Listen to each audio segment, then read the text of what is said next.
जय गुरुदेव, जय जय गुरुदेव, जय जय गुरुदेव, जय जय गुरुदेव। श्रीमद् करुणा सागर महाराज की जय। श्री कैवल धाम की जय। श्री अविचल श्री महाराज की जय।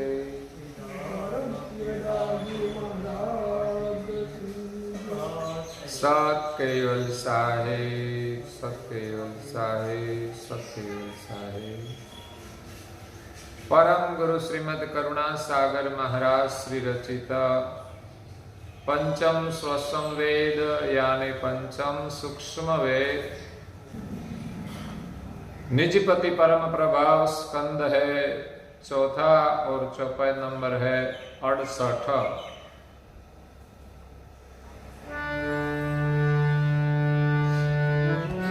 सुचित करम हयते परम भवेतो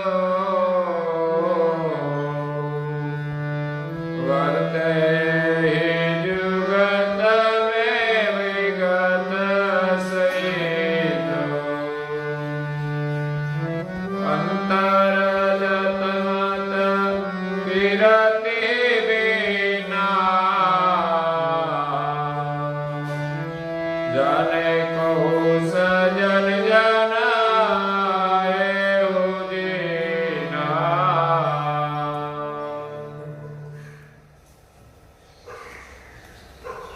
प्रिय भक्तजनों, ज्ञान संप्रदाय के आद्य स्थापक अनंत ब्रह्मांडाधीश केवल कर्ता के परम विशेष अंश सकृत सिद्धांत का प्रतिपादन करने वाले अनंत अंशों के तारणहार केवल धर्म धुरंधर नव बुद्धि के सागर महान समर्थ परम श्रेष्ठ परम विभूतिवान परम दयालु परम कृपा निधि सर्वज्ञ दिव्य परम गुरु श्रीमद् करुणा सागर जी महाराज विश्व भर के मनुष्य तनुधारी चैतन्य जीवात्माओं को यथार्थ ज्ञान का उपदेश देते हुए स्वरचित पंचम स्वसम वेद ग्रंथ के चौथे स्कंद की 68वीं चौपाई में भक्तजनों की भक्ति का और प्रेम का वर्णन करते हुए अपनी अलौकिक अमृतमय वाणी में कहते हैं कि सुचित करम अति परम पवितु वर्ते यही जुगत में वगत सहितु। संसार में रहकर काम क्रोध आदि दोषों को छोड़कर जिसकी वृत्ति कैवल में दृढ़ हो गई है, ऐसे भक्तजन संसार को स्वप्न समान देखकर प्रभु का निरंतर भजन करते हैं। रैन दिवस रस बस भरपूरा प्रेम अनंग अंग चकचूरा। शरीर में भक्ति रस का प्रेम रोम रोम में व्याप हो जाता है। वो शूरवीर योद्धा की तरह चकचूर बनकर प्रभु का सुमिरन करते हैं और काम क्रोध लोभ मोह भय ईर्ष्या अभिमान आदि दुश्मनों से लड़ते हैं। चकचूर हुए बिना दुश्मनों का सामना नहीं हो सकता। ऐसे भक्त संसार में रहकर हरि का सुमिरन करते हैं। संसार में कई प्रकार का प्रलोभन होता है, लालसाएं होती है, कई प्रकार का आकर्षण होता है, इन सब से वृत्ति अंतर्मुख करके वो निरंतर हरि का सुमिरन करते हैं। जिसके मन में संसार के प्रति न राग है, न किसी के प्रति द्वेष है, संसार के त्रिविधि ताप उनको तपा नहीं सकते, संसार में रहकर हरि का सुमिरन करते हैं, उनके लिए तुलसीदास जी ने बहुत सुंदर धुन बनाई है।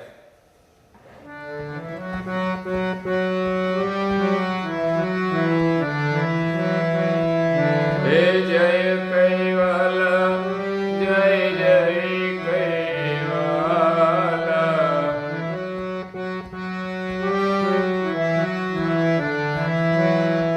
सत्य कैवल, जय जय कैवल।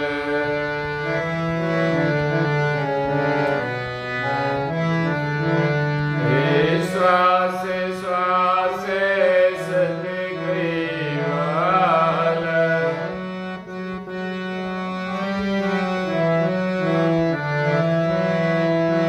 पल पल समरो सत्य कैवल।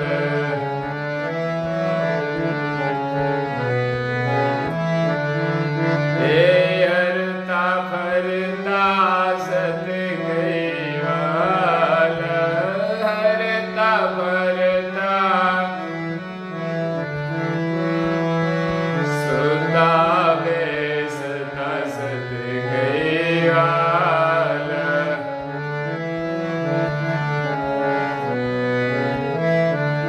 हे कामन काज मस्त कैवल, कामन काज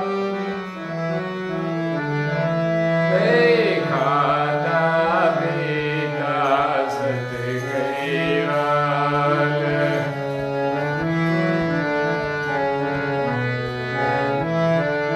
हे सुख मा दुख मा सत्य कैवल,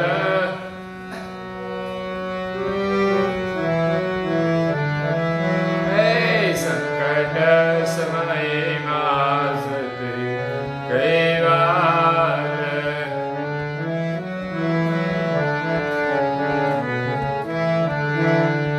हे रात दिवस मा सत्य कैवल, रात दिवस मा सत्य कैवल।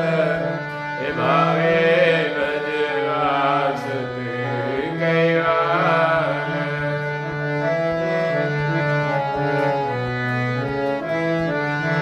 हे गज साहिब सत्य कैवल,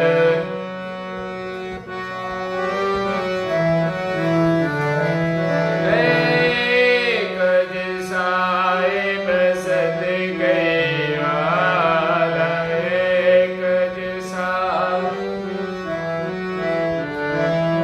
हे रण छोड़े हट जो सत्य कैवल।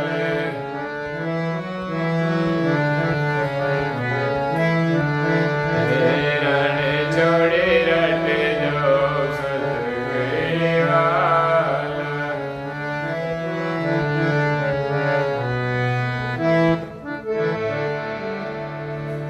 ये भजन में रणछोड़दास जी ने संसार में रहकर सब कुछ काम करते करते हम सतकैवल का सुमिरन करें, ऐसा बोध दिया है। हरता फरता सतकैवल, सूता बेसता सतकैवल, काम काज में सतकैवल, खाते पीते सतकैवल, सुख में और दुख में सतकैवल, संकट समय में सतकैवल, रात दिवस में सतकैवल। यहां परम गुरु जी यही कहते हैं, रैन दिवस रस बस भरपूरा। रात दिन सब समय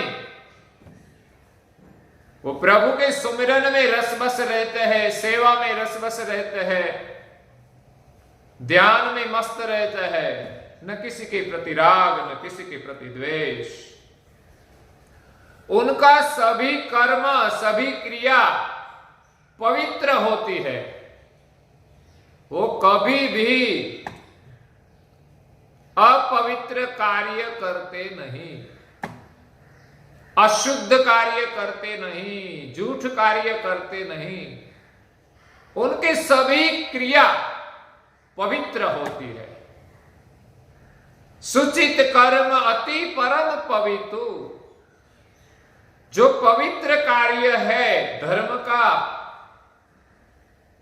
वो सब अति पवित्रता से करते हैं। ऐसे तो मंदिर आना जाना सब अच्छा कार्य है, घर में सेवा पूजा करना भी अच्छा कार्य है। आज कई धार्मिक प्रवृत्तियां समाज में चलती है, धार्मिक त्योहार की उजानी होती है, लेकिन इसमें कई मलिनताएं भी आ जाती है। आजकल हम देखते हैं नवरात्रि का त्योहार तो धार्मिक है, पवित्र कार्य है, लेकिन इसमें पवित्रता रहती नहीं। इसी प्रकार कई धार्मिक विधि में भी अपवित्रता होती है।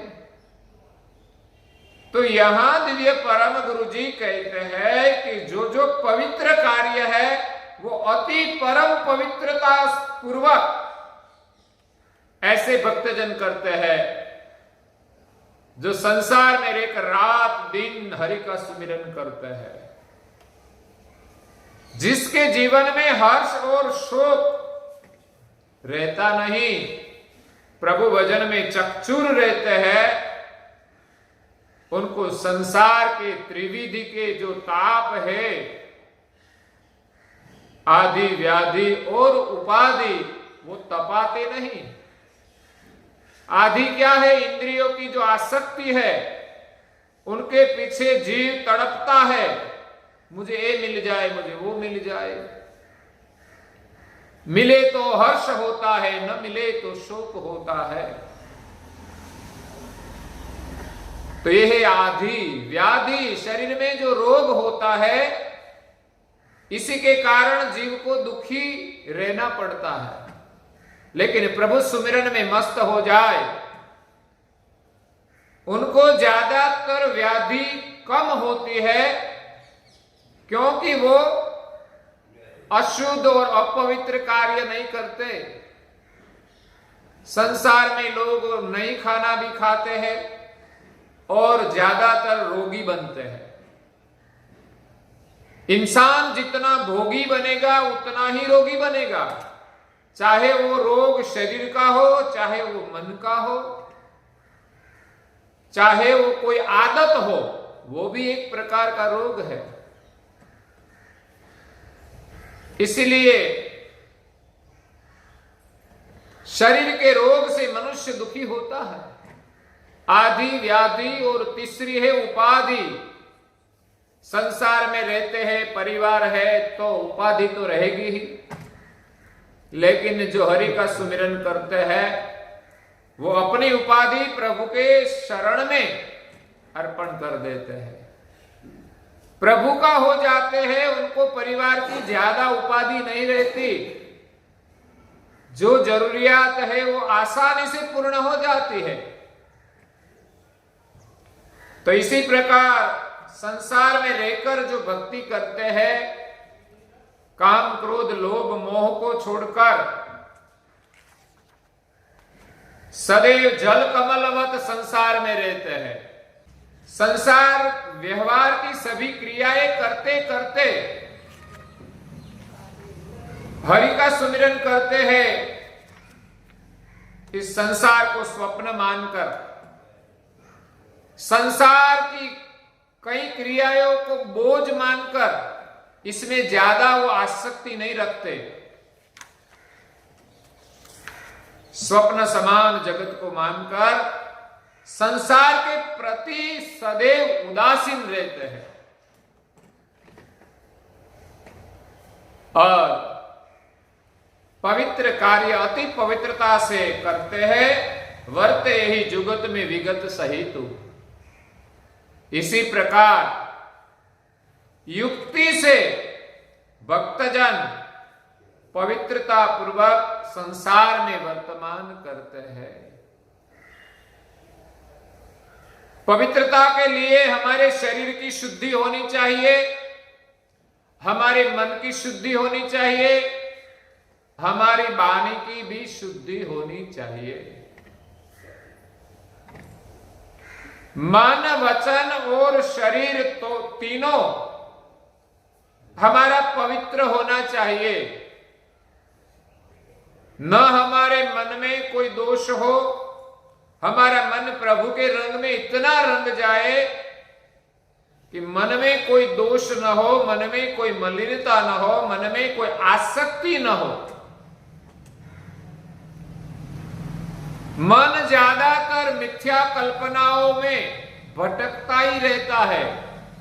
इसी के कारण उनके पीछे मनुष्य दौड़ता है, मिथ्या कल्पनाओं के पीछे।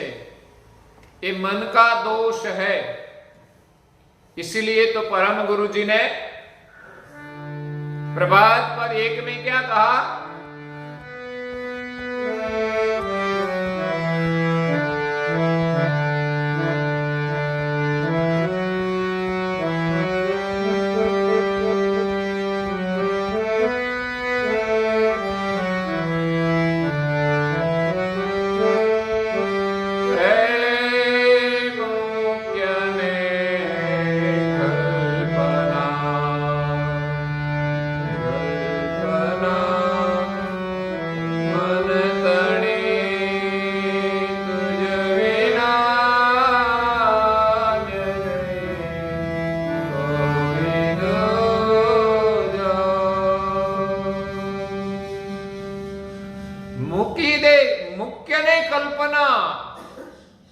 संसार की सभी मिथ्या कल्पनाओं को छोड़ दो। कल्पना के पीछे कई प्रकार की जल्पनाएं होती है। उसको पाने के लिए चिंता रहती है। तुझ बिना अन्य नहीं कोई दूजो। तू सारे संसार की चिंता करते करते अपना विचार नहीं करते कि मैं कौन हूं, मैं क्यों आया हूं, मुझे क्या करना है।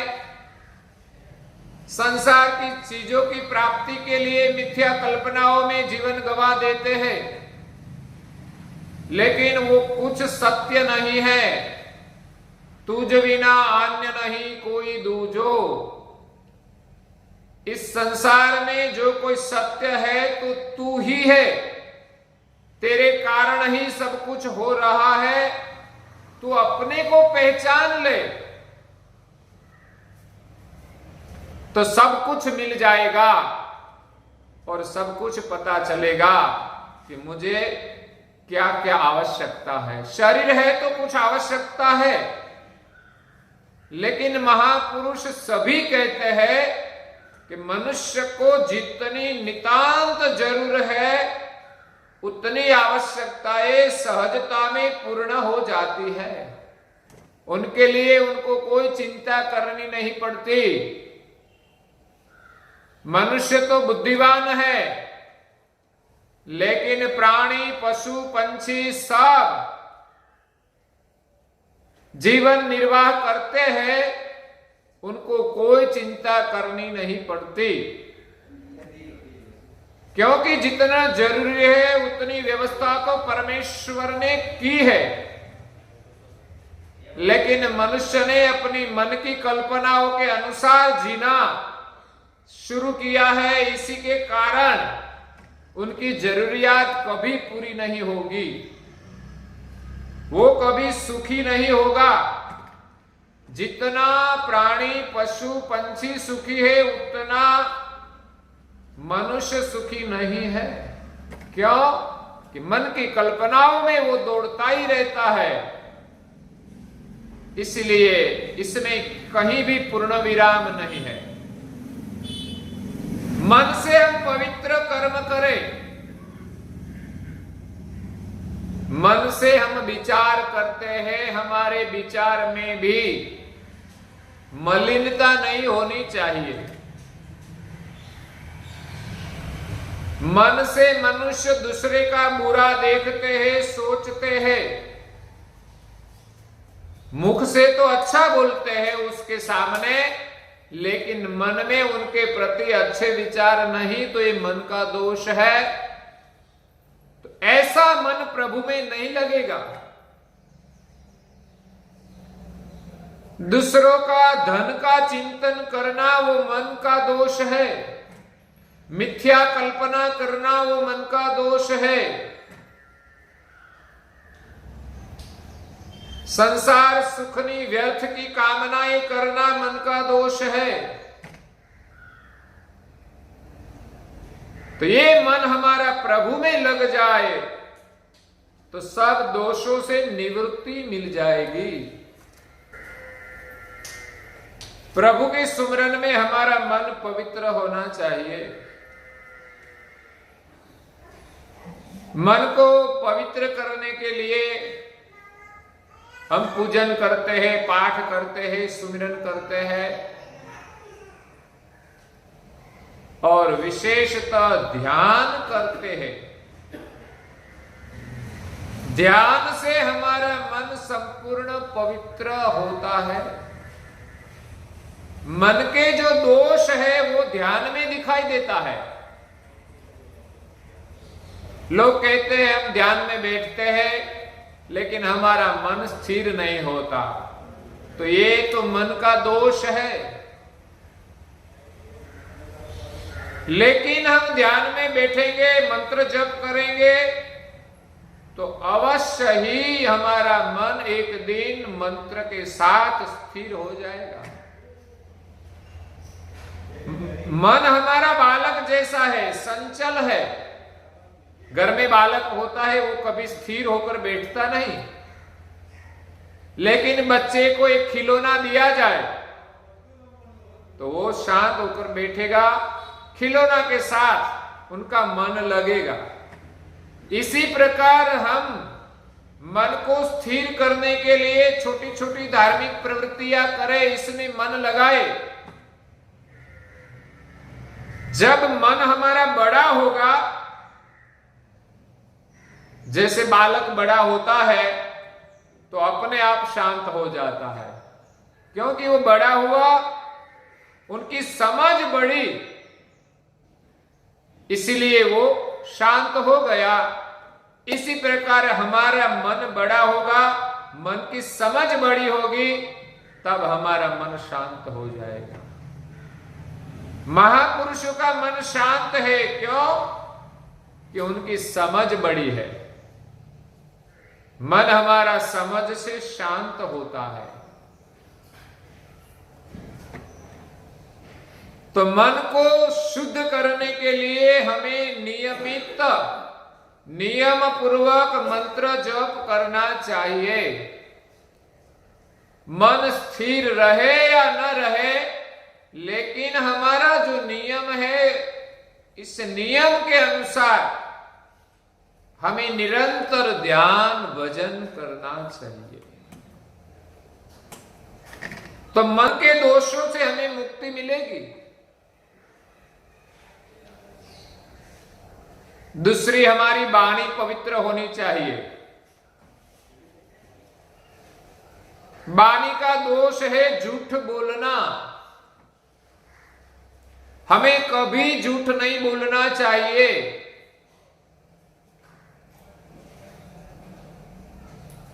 ज्यादातर लोग अपने स्वार्थ के कारण झूठ बोलते हैं, अपनी गलतियां छुपाने के लिए भी झूठ बोलते हैं। जो इंसान झूठ बोलेगा उनकी गलतियां बढ़ेगी, इसीलिए कभी भी झूठ नहीं बोलना चाहिए। हमारे जीवन में एक ही नियम ले ले कि हम कभी झूठ नहीं बोलेंगे, तो हम कई पापों से बच जाते हैं।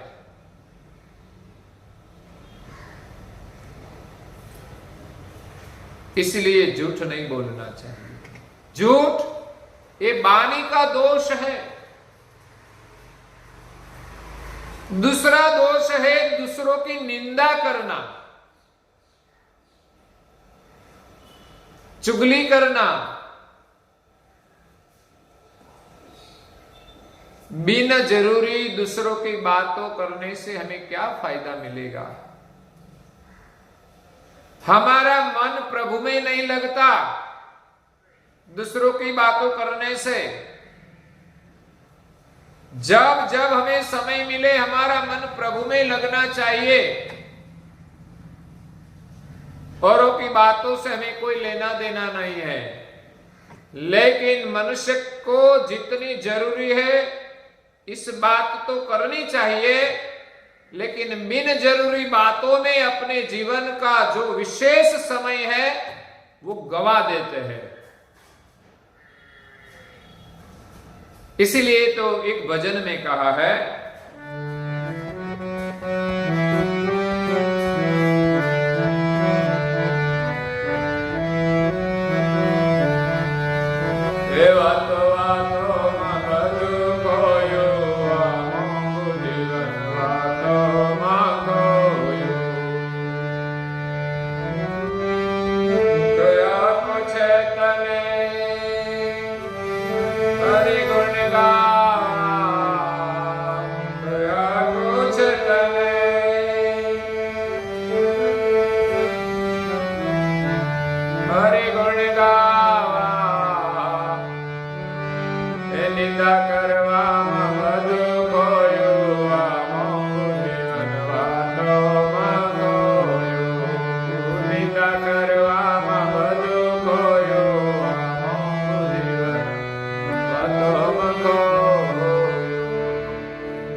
हरि ने हमें सुंदर शरीर दिया है, बोलने के लिए मुख और वाचा दी है, तो हमें अच्छा ही बोलना चाहिए, जरूरी ही बोलना चाहिए, सत्य ही बोलना चाहिए।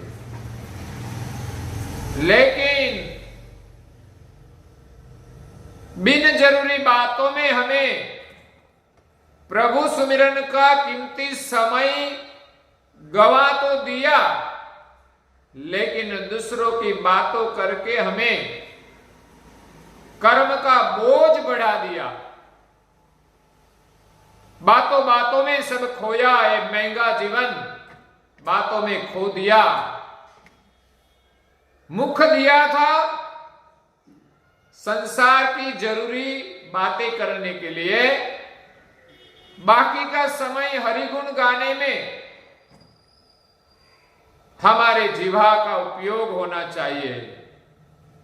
हरिगुण गाने के लिए ही भगवान ने हमें सुंदर वाचा दी है, सर्जनहार ने हमें शुभ साधन दिए हैं मौज करने के लिए। ऐसे परमेश्वर का गुणगान करना चाहिए। उनके गुणगान से हमें आनंद मिलता है, शांति मिलती है, प्रसन्नता मिलती है। तो ये वाचा भगवान ने जो दी है, उनसे हमें कभी किसी की निंदा करनी नहीं चाहिए। और वाणी का दोष है कटु वचन। इंसान झूठ बोलता है, दूसरों की निंदा करता है और कभी कभी कटु वचन उच्चार करते हैं। तो हमें कटु वचन उच्चार करना नहीं चाहिए। सत्यम वद धर्मम चर। सत्य का हम आचरण करें, धर्म का पालन करें। सत्य कहे वो भी हम मीठा बोले, सत्य भी कटु नहीं होना चाहिए। कटु वचन किसी को प्रिय नहीं है, चाहे सत्य हो। सत्य को भी मीठा बनाकर परोसना चाहिए। एक राजा था, राजा ने कहा कि मेरे कोई चित्र मूर्ति बना दे, मेरे स्वरूप का कोई सुंदर चित्र बना दे, मैं उसको इनाम दूंगा। राजा को एक आंख नहीं थी, इसलिए राजा का चित्र तो बनता है, लेकिन एक आंख नहीं थी, इसलिए राजा का चित्र सुंदर नहीं लगता था। लेकिन एक कलाकार ऐसा आया, अपनी बुद्धि से राजा का चित्र बनाया, और चित्र ऐसा बनाया कि राजा के हाथ में तीर कमान दे दी, और किसी का वो शिकार करते हुए ऐसा दृश्य बनाया कि जब शिकार करते हैं तब एक आंख बंद रखते हैं और एक आंख से देखते हैं। तो इसमें कोई शरीर का दोष नहीं दिखाई दिया। वो चित्र इतना सुंदर लगा कि राजा की एक आंख बंद थी, फिर भी वो चित्र सुंदर लगता था। क्यों? कि वो तीर चलाता था। तो राजा एक आंख से अंध थे, लेकिन इस चित्रकार ने ऐसा चित्र बनाया कि उसकी मूर्ति को सुंदर बना दी। तो कटु वचन को भी हम मीठा करके परोस सकते हैं। इसलिए मन का दोष है, वाणी का दोष है। हमारा मन पवित्र होना चाहिए, हमारी वाणी भी पवित्र होनी चाहिए। आज के प्रवचन को यहाँ विराम देते हैं। श्रीमद् करुणा सागर महाराज की जय। श्री कैवल धाम की। श्री अविचल दास जी महाराज की जय।